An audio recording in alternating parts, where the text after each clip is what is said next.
right, here we go now. We're talking about some parenting questions with our panel of beautiful mamas. Let's go ahead and introduce you to them. On the far side there, we have clinical psychologist Dr. Rachel Goldenhar.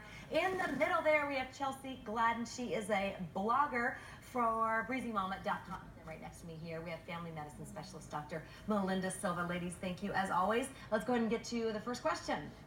Hi, moms. I was wondering how to get parents more conservative about what they post on social media, because sometimes their photos can be very embarrassing.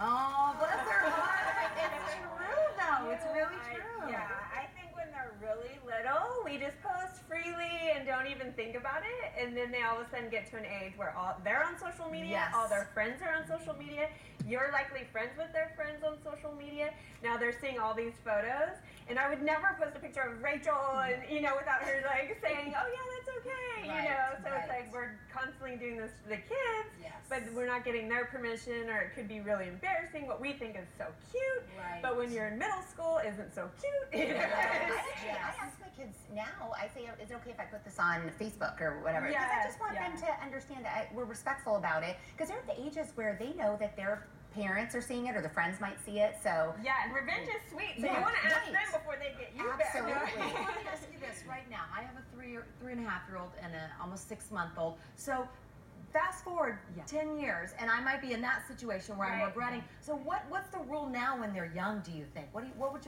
your advice be to someone with little ones? Well, it's tricky because the little baby bum walking on the beach is so cute and irresistible, but you can take them down too. Just put up the cute moment and then have it inspire. What would you mind if your parent did that to you? How would you feel? Kind of play that game. Like, how would I feel if my parent did this to me? And think, would I be okay? And that might help. Put yourself in there. Yeah, that's good advice. All right, next question. Hi everyone, I have 2 boys, ages 8, and my question is there anything I should be doing over the summer to prepare them for the next grade, or should the summer be filled with total relaxation?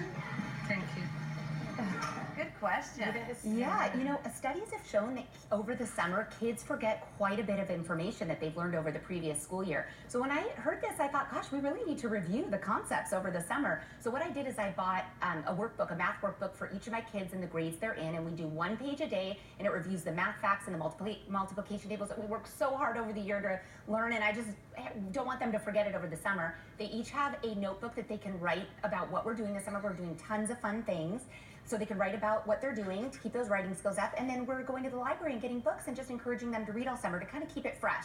I love that. If you make it fun, then it's fun to learn. I love the story time at the library, or they always have those great programs where you check out the books, you can get prizes, you can read books with them, and just make it fun, but you don't want them to go down a level over the summer too. And they have a lot of programs like College for Kids, or things that will keep them active, but it doesn't necessarily have to be academic.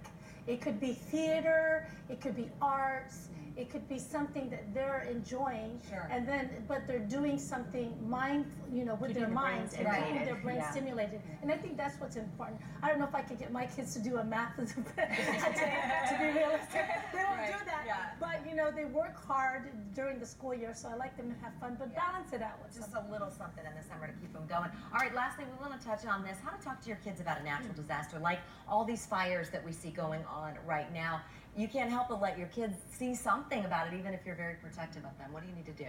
Well, the first thing that you have to do is stay calm, right? Because your kids will read your feelings about it, and they're going to feel how you feel about the situation. So if you talk to them calmly, that really helps. And then you assess what they know. Right, so you ask them, well, how did you hear about it? Or what do you know about it? Then you can gauge how you talk about it to them.